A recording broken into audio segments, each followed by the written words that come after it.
Little Miss Bossy by Roger Hargreaves. On Monday, little Miss Bossy went for a walk. She met Mr. Nosey. "Where are you going?" he asked. "Mind your business," she retorted. On Tuesday, she met Mr. Noisy. He was singing. Noisily, of course. "Shut up," she told him. On Wednesday, she met Mr. Happy. He was smiling, as usual. "Take that silly smile off your face," she said. As you can imagine, little Miss Bossy wasn't very popular, to say the least. Now, little did little Miss Bossy realize, but somebody had seen her bossing Mr. Nosey about. And that same somebody had seen her bossing Mr. Noisy about. And that self-same somebody had seen her bossing Mr. Happy about. The wizard, whose name incidentally was Wilfred, went home thinking, "Something really ought to be done about little Miss Bossy," he thought to himself as he walked along. When he arrived home, he went straight to his library and took down a large red book from a bookshelf. It was rather dusty, as it hadn't been read for some time. "Let me see now," he said to himself as he settled into an armchair. He turned to page 304. At the top of the page it said, "How to Stop People Being Bossy." Wilfred the Wizard read the page very carefully, shut the book, put it back on the bookshelf, and grinned. A particularly wizardy sort of grin. The day after, which was Thursday, little Miss Bossy met somebody who was fast asleep. As usual, Mr. Lazy. "Wake up," she said bossily and prodded him in the tummy. "Ouch!" protested Mr. Lazy. But behind Miss Bossy, Wilfred the Wizard, who had been following her, said something too under his breath.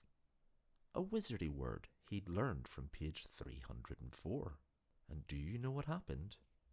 Suddenly, as if by magic, which is true, there appeared on little Miss Bossy's feet a pair of boots. One minute they weren't there, the next they were. Little Miss Bossy looked down in alarm. They were magic boots, and being magic boots, they could speak to each other. "Hello, left," said the right boot. "Hello, right," said the left boot.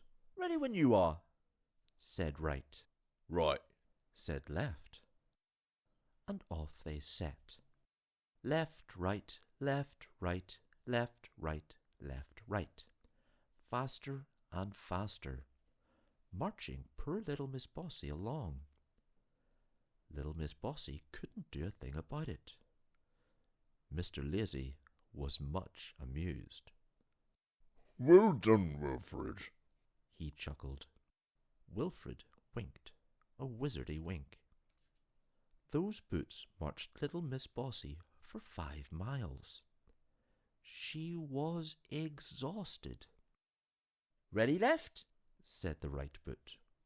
"Ready," replied left. "At 10," said right.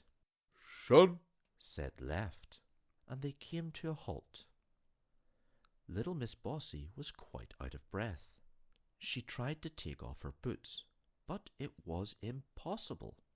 Along came Wilfred. "Those," said Wilfred, pointing at the boots, "are only for people who are too bossy." "Make them go away at once," cried little Miss Bossy, stamping her foot. Well, at least she tried to stamp her foot, but the boot wouldn't. "We're out of stamps," chuckled right. Left giggled.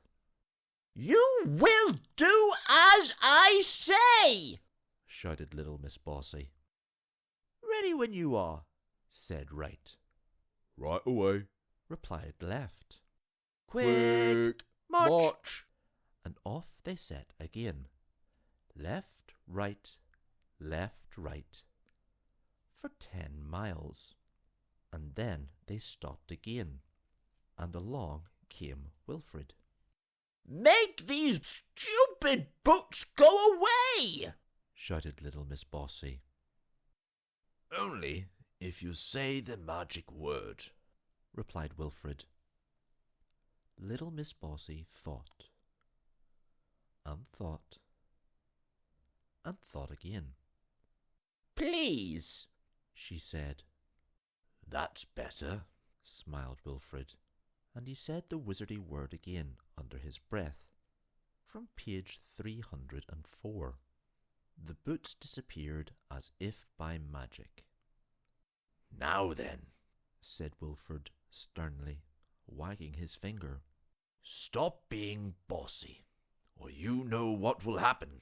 Little Miss Bossy nodded, miserably. Very well, smiled Wilfred, and went. And do you know something? From then on, until now off, little Miss Bossy was a changed person. Not bossy at all. And you know why, don't you? You know what she was afraid of. Bossy boots. The end.